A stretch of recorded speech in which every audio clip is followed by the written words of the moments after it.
It's that organization. You got the urban league. She don't want to work with the urban league. She don't want to work with this person. Who do she want to work with? So it's not all about Michelle B. Patty. She don't seem to want to work with anyone who want to move this community forward. But y'all can sit here like ostriches with your head in the sand as we continue to lose our children, our loved ones, and you continue to let the blood flow down the street. 22nd, 34th, Hillsborough, in the halls of the apartment complexes, Silver Oaks, Rover Park.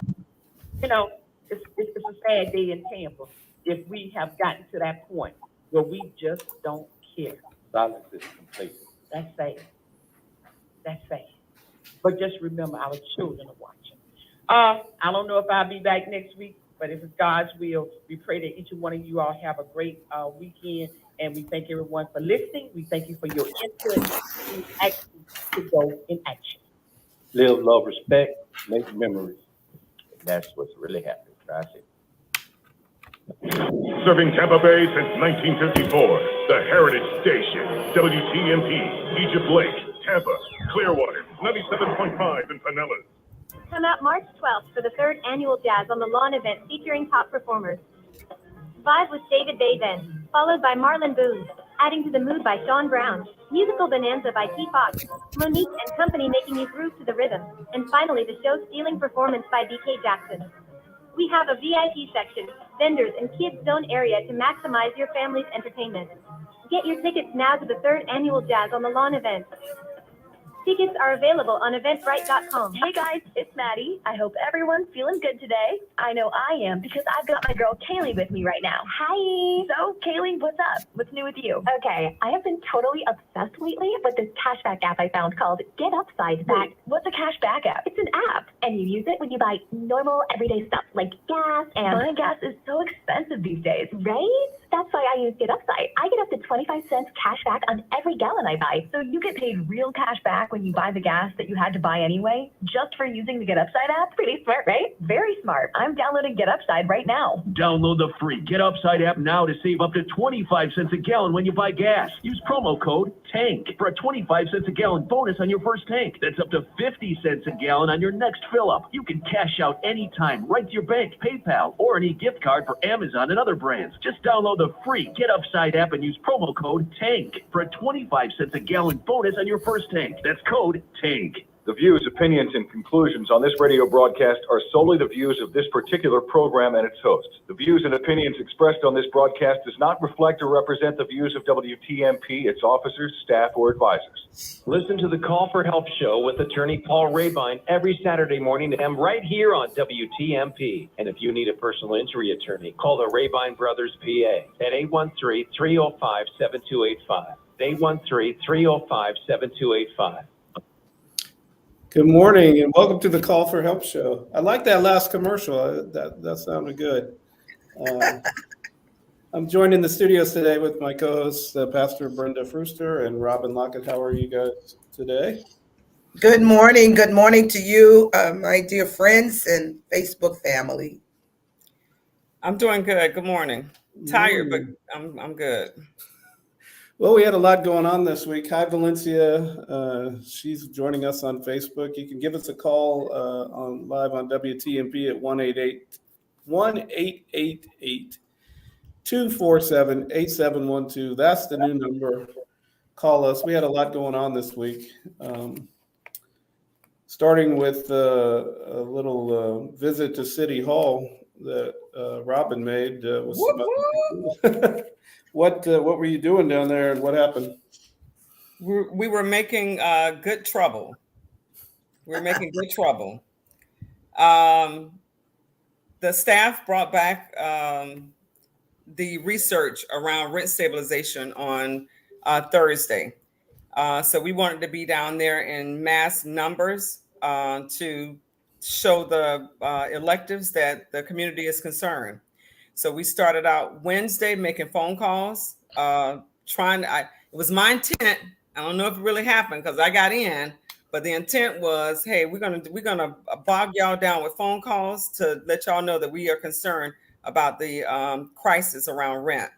And Thursday, we pushed people down, and the community came out down to from telling their stories to if they weren't impacted, for them just to come down and support. And we had, I think it was 45 people slated to speak, and then the rest were supported. So we had over 80 people down there. But even the kids came, and that was so cute. I would mess their name up. But a group of kids, Ishalina's kids, came down, the school that she has, Lena. Oh, yes. Know what you're Yeah. talking, yeah. She came down with the kids, and the kids had a sign and so forth. But that's where it starts, right? Because it affects them. So Absolutely. our goal was, we knew nothing was going to happen on Thursday. We just knew that it was a fact-finding situation, but we wanted City Council to see us. Although the stories are similar and the same, because, you know, it's about rent. We wanted the council to hear us. They saw us in our red. Those people that didn't have a red shirt, they wore red dresses. But it was about the community. We came in a force, and it doesn't stop now. So we're going to continue to build the momentum around this housing crisis. What are you trying to get the city council to do? Do something. Like what? I mean, rent control, or so don't use rent control. Don't use rent control. We don't want rent. We want rent stabilization. Okay. Rent stabilization means a stabilized community. That's what we want. And you know, so let's just be clear. Rent, if they say, hey, you know what, we have a crisis around rent. What they then will do is, we want the people to vote for, the people to support it, right? It's for it to be on the ballot and the people vote on it. That's what this whole process would be. They're declaring it a housing emergency, and they put it on the ballot. But in the interim of that, a complaint registered against these slumlords, 6-day notice about increases. So there's little stuff that can be done prior to, while they're bobbing and weaving, trying to feel sorry and make, you know, they gave a whole lot of good speeches. But when it comes down, and it's my understanding, I haven't looked at the end of the video yet, because if it wasn't brought to a vote, then that's an issue. If it wasn't, I have a question. I see where Lady D. Wilkins, she said, I've been fighting for these people for 40 years. And it sounds like she said they've been doing nothing since 1977. My question is, Ms. Robin, what will make a difference now? She's been working on it 40 years, no change, or maybe little change. What is going to make a difference now? So now we're organized. That's what it is. We're organized. They talked about the different laws in regards to luxury law and who rent stabilization does not affect, and who wouldn't benefit from it. But so we can't do anything about the past, right? We could be aware of the past, but there are, right now, we get organized. The momentum continues to build.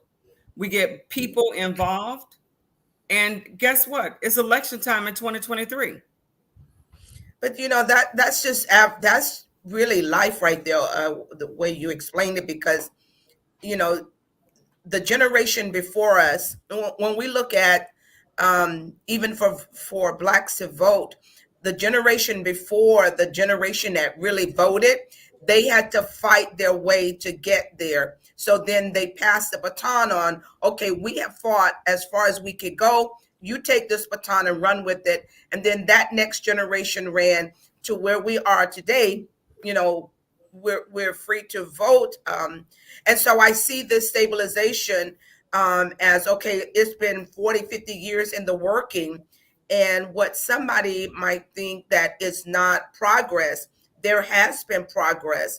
It's a different generation, a different mindset, correct, a different energy, and really it's a different time. So the Bible calls it a set and appointed time. So this is a set and appointed time that I believe this is going to push all the way through. No hindrance, no blockage. And you know, the interesting thing is, and this is what pisses me off. Can't I say piss? I already did.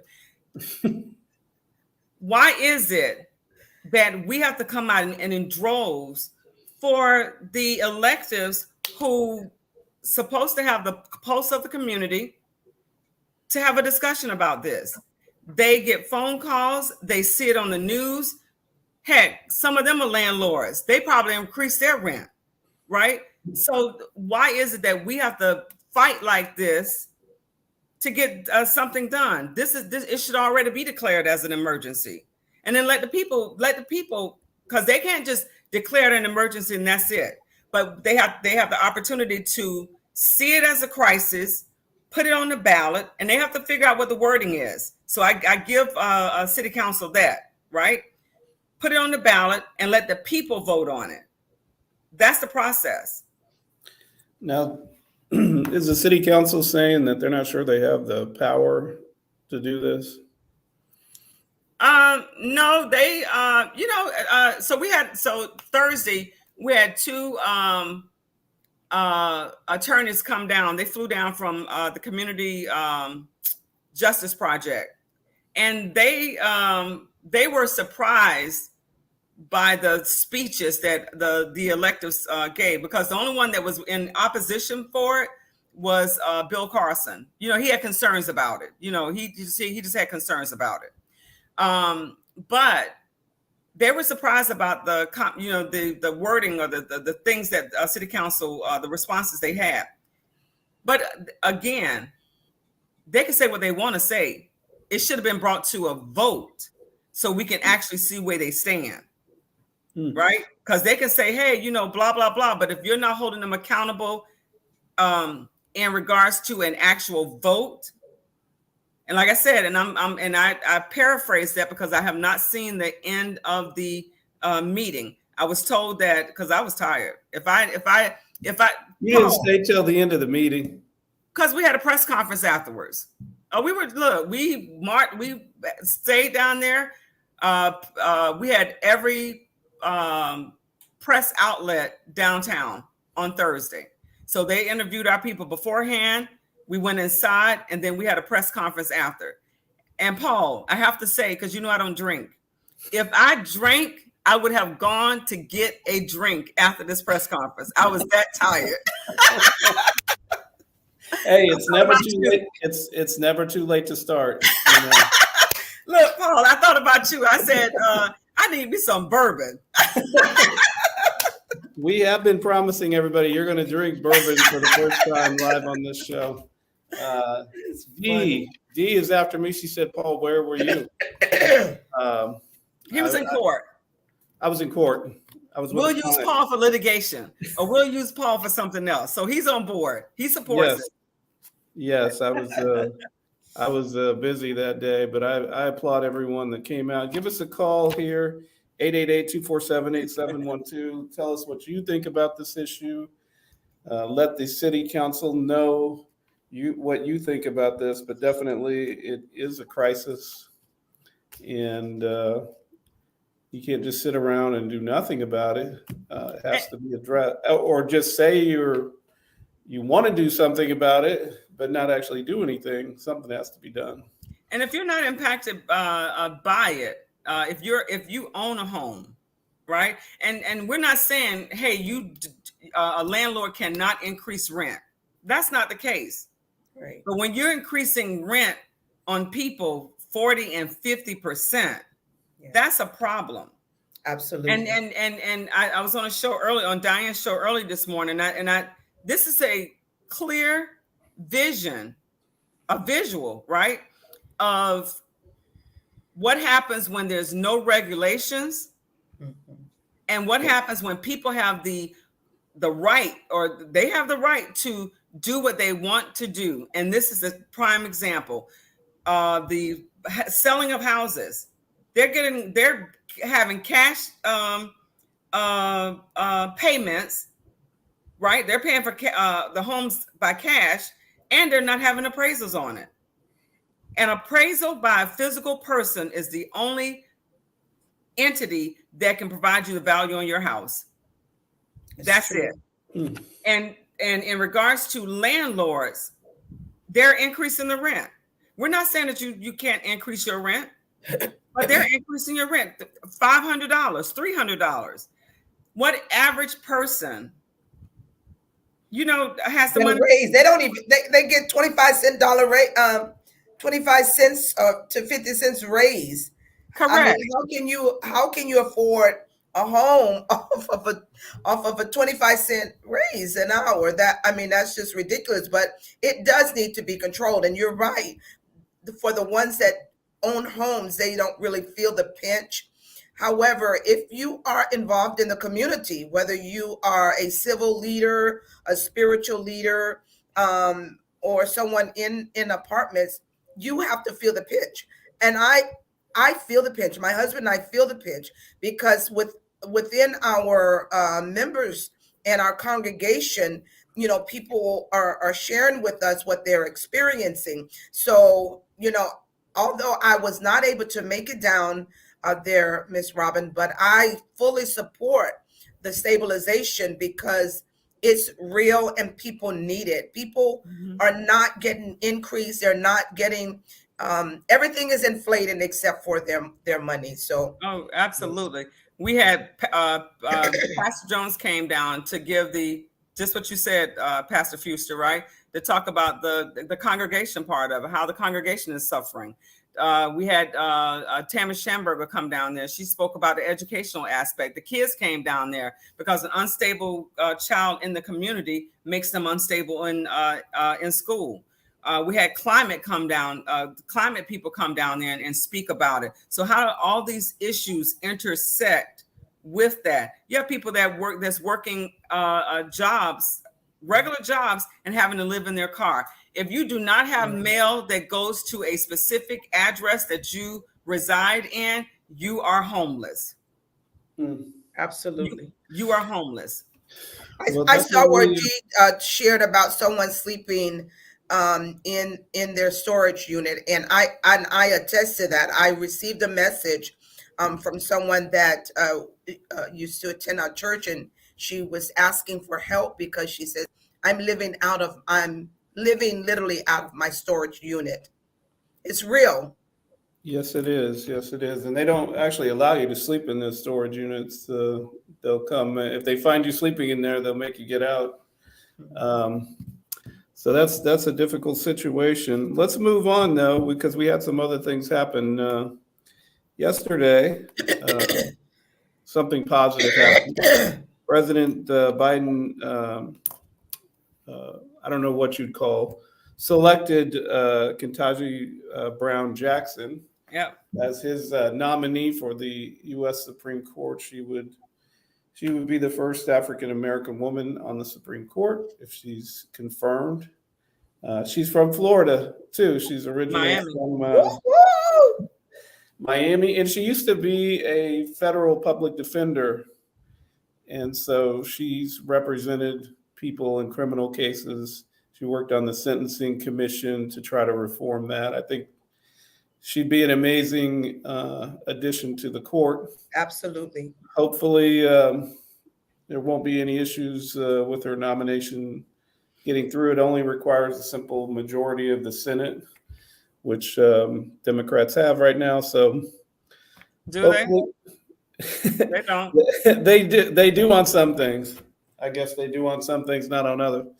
But and then of course Vice President Harris has the it's 50. They don't have the majority. It's 50-50, and then Vice President Harris can be the tiebreaker. So congratulations on that, Judge Jackson. I think it's a phenomenon. It's a phenomenon.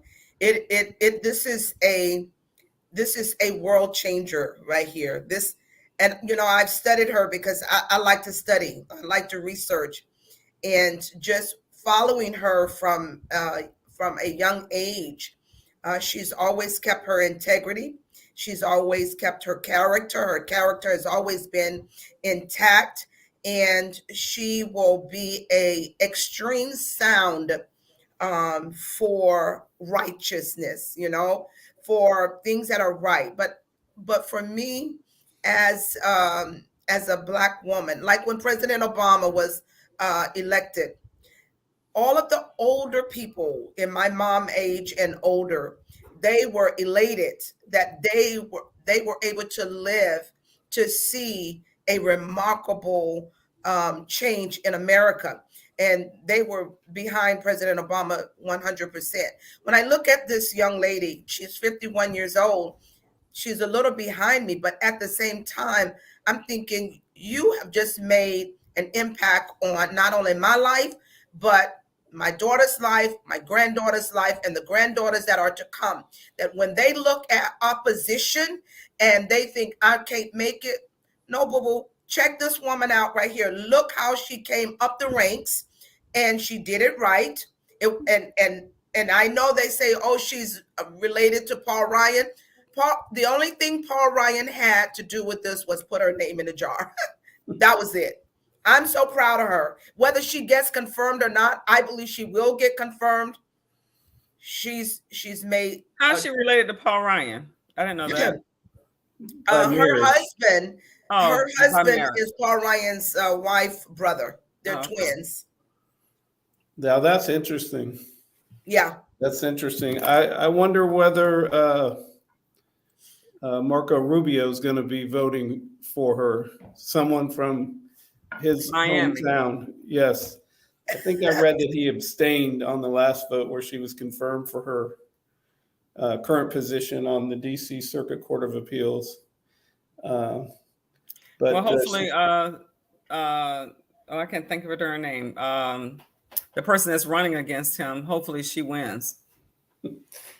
We can only hope. But that's a big thing. Last night, there was also a verdict. I don't know if you've been following this Curtis Reeves trial in Pasco County. That is amazing. I was floored.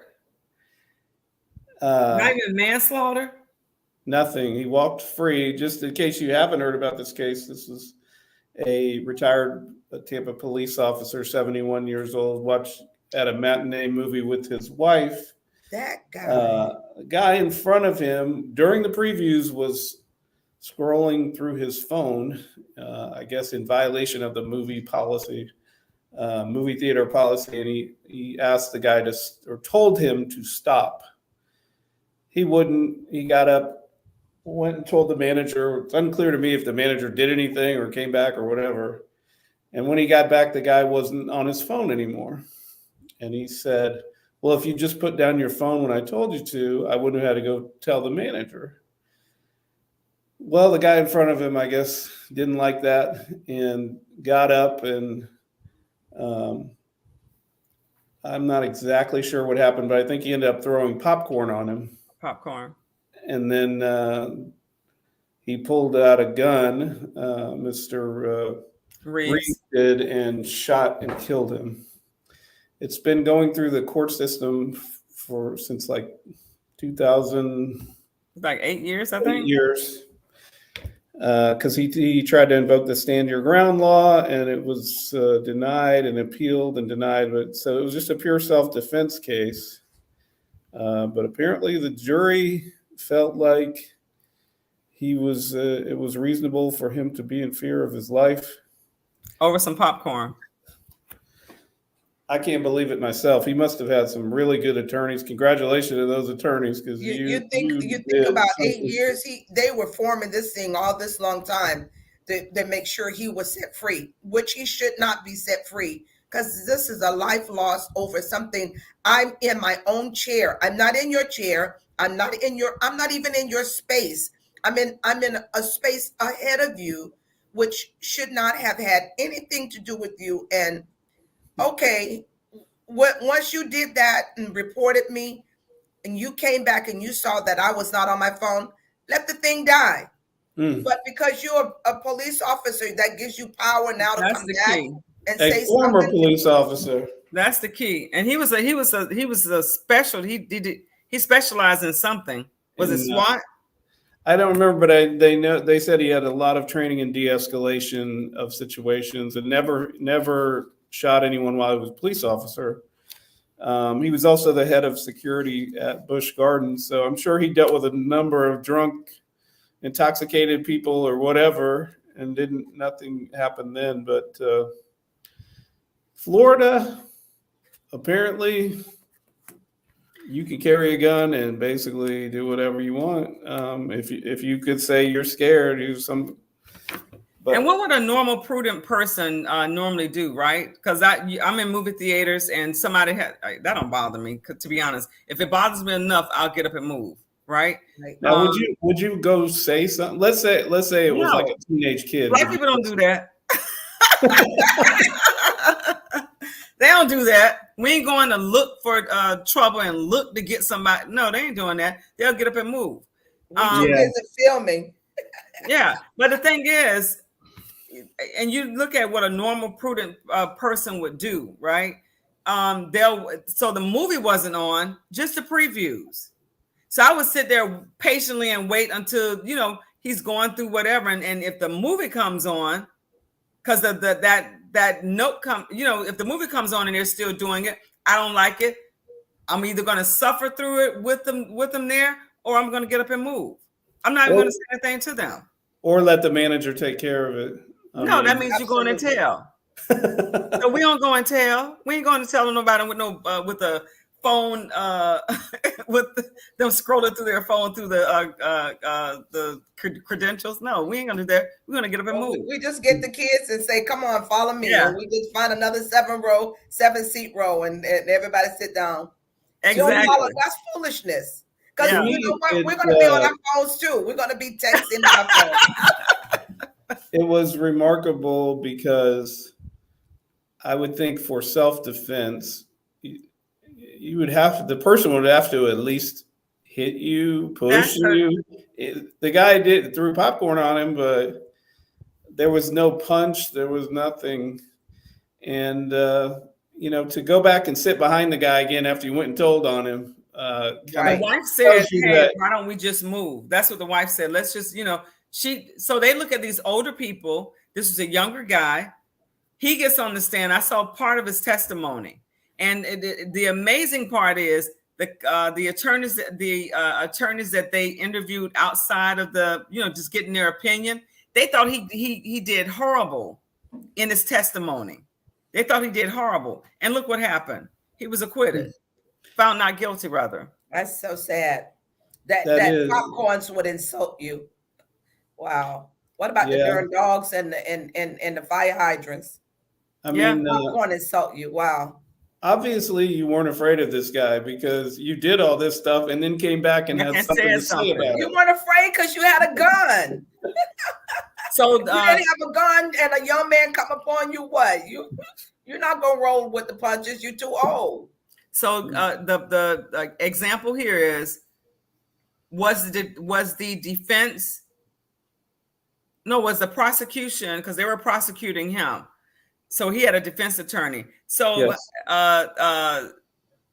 The prosecution didn't do all their due diligence to show the urgency and the imbalance of this, right? The imbalance, because they had this man as being tall. They had this man as being, they were fearful of him. He was aggressive. The person that died, that's how they had him depicted, right? And you got this man ain't little, the Reeves, you have this big man sitting saying, slumped over, right? So then they trained him or coached him in regards to how he's supposed to look. And Paul, y'all do that. Slump over to make yourself look smaller, feeble. Well, he was 79 by the time the trial came around. Yeah. Oh, so he could have no. He probably was getting old. And maybe some people on the jury just thought this guy's too old to send to jail or whatever. He don't have that much longer left. They've experienced somebody sitting there. They got aggravated. They had the same experience. You know what? Yeah, that pisses me off. Yeah. Don't be texting. Don't have your phone out at a movie because you don't know who's packing. That's sad though. That's a sad day. Imagine the wife of the man that died, right? That got killed, murdered, right?